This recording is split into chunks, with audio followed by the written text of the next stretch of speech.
Car जा रही होती है जिसे एक लेडी ड्राइव कर रही थी और उसी के साथ एक उसकी बेटी भी मौजूद थी। लेकिन अचानक से बीच जंगल में जाके उसकी कार बंद हो जाती है। तो जैसे ही वो कार से बाहर निकलती है तो उसको कुछ अजीब सा फील होने लगता है, इसलिए वो डर के मारे अपनी कार में वापस चली जाती है। लेकिन जब वो अपनी कार में वापस पहुँचती है तो उसको वहाँ पर उसकी बेटी वापस नहीं मिलती, क्योंकि उसे कोई आदमी उठाकर ले जा रहा होता है। वो कौन होता है फिलहाल नहीं बताया जाता और ये सीन यहीं पर कट हो जाता है। आगे कहानी शिफ्ट होती है गाँव में, जहाँ पर एक आदमी को दिखाया जाता है जिसका नाम गंभीर है, जो कि यहीं का रहने वाला दिखाया गया है। थोड़ी देर के बाद उसके पास एक आदमी आता है जिसका नाम विश्वनाथ है और वो अपनी पूरी फैमिली के साथ वहाँ पर आया था। दरअसल विश्वनाथ मुंबई का रहने वाला है। उसकी फैमिली में उसकी एक पत्नी और 2 जुड़वा बच्चे हैं, जिसमें लड़के का नाम मुन्ना दिखाया गया है और लड़की का नाम पन्ना दिखाया गया है। अब पन्ना की शादी इसमें तय हो चुकी होती है और विश्वनाथ चाहता है कि पन्ना की शादी इसी गाँव से हो, क्योंकि विश्वनाथ के पूर्वज पन्ना की शादी देखना चाहते थे। लेकिन अब वो नहीं रहे, इसलिए विश्वनाथ ने ये फैसला लिया कि वो पन्ना की शादी इसी गाँव यानी कमरट्टू गाँव से करेंगे। अब क्योंकि विश्वनाथ काफी सालों के बाद अपने कमरट्टू गाँव पर वापस आया था, इसलिए गंभीर नाम का आदमी इनसे बहुत ज्यादा नाराज हो जाता है। यहीं पर हमें गंभीर की पत्नी भी दिखाई जाती है, जो कि 28 सालों से अपने बेटे संजू का वेट कर रही होती है। दरअसल दिखाया गया है कि संजू बचपन में ही अपने घर से भाग गया था, क्योंकि उस पर इल्जाम लगाया गया था कि उसने मंदिर से सोना चुराया है। लेकिन अभी खबर उसे पता चलती है कि संजू लंदन में है और उसकी चिट्ठी आई है जिसमें लिखा है कि वो वापस आ रहा है। फिर सीन शिफ्ट होता है और दिखाया जाता है कि संजू वापस गाँव में एंट्री लेता है। संजू बड़ा हो गया था और काफी सालों बाद गाँव में आ रहा था और जैसे ही वो गंभीर जी के घर पे पहुँचता है तो उसको ये बात पता चलती है कि जिस घर में विश्वनाथ की फैमिली रहने के लिए आई है आज उसके घर का गृह प्रवेश है, इसलिए घर के सभी लोग वहीं पर गए हुए हैं। लेकिन जब वो इधर उधर घूम रहा होता है तो उसकी नजर अचानक से पन्ना पर पड़ती है। पन्ना और संजू मिलते हैं और थोड़ी देर बाद उन दोनों की नजर एक कुएं पर जाती है जहाँ पर एक लाश टंगी हुई थी और वो लाश किसी पुलिस वाले की थी। फिर अगली सुबह ये सारा मामला जब सभी लोगों को पता चलता है और गंभीर जी को ये बात भी पता चल जाती है कि संजू भी उसी जगह पर मौजूद था, तो वो संजू से सबके सामने बोलते हैं कि वो मेरे घर में अब कदम नहीं रखेगा। फिर सीन शिफ्ट होता है और हमें दिखाया जाता है विक्रांत रोना, जो कि समुद्र के रास्ते से होते हुए शिप में कमरट्टू गाँव की तरफ बढ़ रहा था, क्योंकि उस इंस्पेक्टर को मार दिया गया था। इसलिए उस इंस्पेक्टर की जगह पर विक्रांत रोना आया है। विक्रांत रोना कमरट्टू गाँव में आ रहा होता है और उसके साथ उसकी बेटी भी मौजूद थी। और जब वो जंगलों के रास्ते से आ रहा होता है तो अचानक से उसकी कार बंद पड़ जाती है। तभी आगे का रास्ता उसे पैदल चलकर ही पूरा करना पड़ता है और अगले दिन से ही विक्रांत उस दूसरे इंस्पेक्टर की जगह ले लेता है। उसके बाद वो गाँव में घूमता है और उस गाँव के बारे में पता करने की कोशिश करता है, जिससे उसे ये बात पता चलती है कि इस गाँव में रहस्यमय तरीके से बच्चों को मार दिया जाता है और उन्हें पेड़ पर टांग दिया जाता है और गाँव वालों के हिसाब से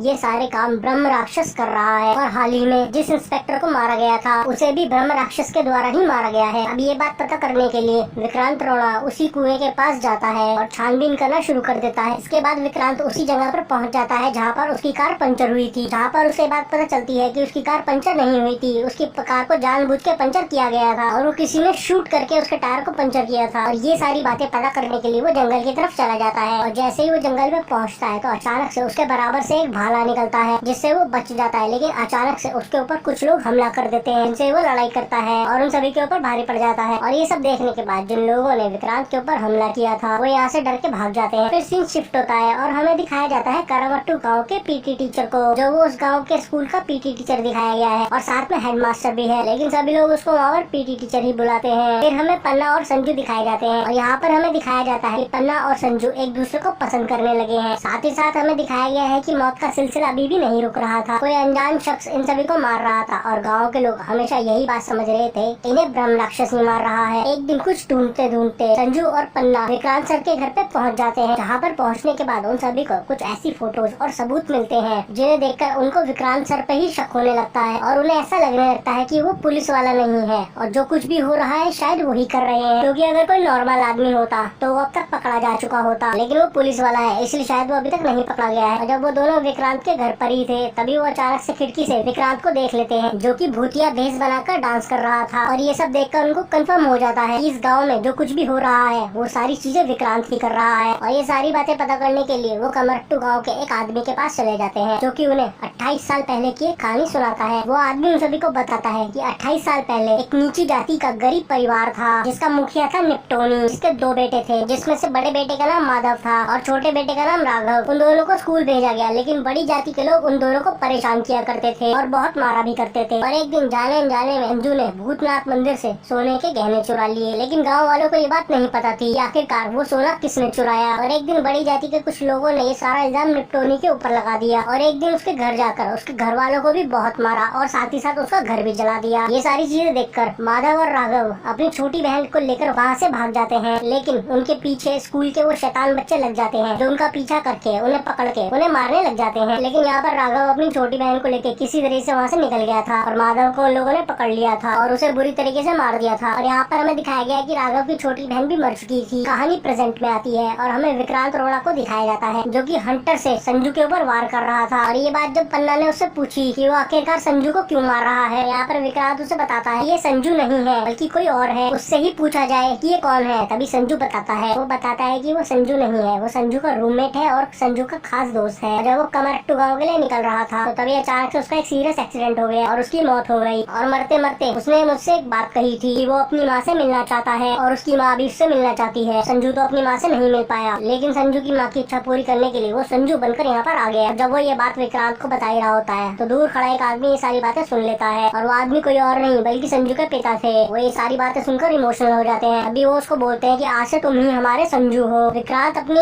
इन्वेस्टिगेशन में लगा हुआ था, छोटे छोटे डॉट्स को कनेक्ट करके मर्डर को ढूंढने की कोशिश कर रहे थे, लेकिन उनके पास कई सारे सस्पेक्ट थे। अब एक रात पन्ना और मुन्ना को एक औरत जबरदस्ती पकड़ लेती है और अपने साथ ले जाने लगती है। यहाँ पर विक्रांत के हाथ कई सारे सबूत लग चुके थे, इसलिए वो भूतनाथ मंदिर पहुँचता है। यहाँ पर जाना सख्त मना होता है क्योंकि सभी को ऐसा लगता है कि ब्रह्म राक्षस वहीं से आता है। अभी हमें फ्लैशबैक दिखाया जाता है और एक स्टोरी दिखाई जाती है जिसमें हमें विक्रांत की वाइफ और उसकी बेटी गीतांजलि दिखाई गई है। और फिल्म की स्टार्ट में जो कार दिखाई गई थी और जिस औरत और जिस बच्ची को दिखाया गया था वो दरअसल विक्रांत की ही फैमिली थी। शुरू में एक आदमी गीतांजलि को अपने साथ लेकर चला गया था और उसे बेरहमी से मार डाला था और इस सदमे से उसकी वाइफ कोमा में चली गई थी, जिससे वो अभी तक बाहर नहीं निकल पाई है। और फिल्म की स्टार्टिंग से लेकर अब तक जो बच्ची उसके साथ रही है दरअसल वो विक्रांत का एक वहम है। और जब विक्रांत भूतनाथ मंदिर पहुंचता है तो उसे कुछ ऐसी बातें पता चलती हैं कि जिससे उसके पैरों तले जमीन खिसक जाती है। और फ्लैशबैक की स्टोरी में जिन बच्चों को यानी कि माधव और राघव को दिखाया गया था उनमें से माधव बल्कि कोई और नहीं, उनका एक पीटी टीचर ही है और राघव भी कोई और नहीं बल्कि वही आदमी है जो संजू का दोस्त बना हुआ गाँव में घूम रहा था। इनकी फैमिली के साथ जो कुछ भी हुआ और जो लोगों ने किया उस बात का इन लोगों से कोई फर्क नहीं पड़ा, बल्कि इन लोगों ने उनके बच्चों को मारना शुरू कर दिया। और साथ ही साथ हमें ये बात भी पता चलती है कि विक्रांत रोड़ा भी इनकी क्लास का एक क्लासमेट था। यहीं पर माधव और राघव की माँ पन्ना और मुन्ना को उठाकर ले आई थी और वो लोग मुन्ना को जबरदस्ती मारने की कोशिश कर रहे थे। साथ ही साथ उन दोनों भाइयों ने विक्रांत के ऊपर राक्षसों की तरह हमला कर दिया था, लेकिन विक्रांत ने आखिरकार उन दोनों को मार डाला।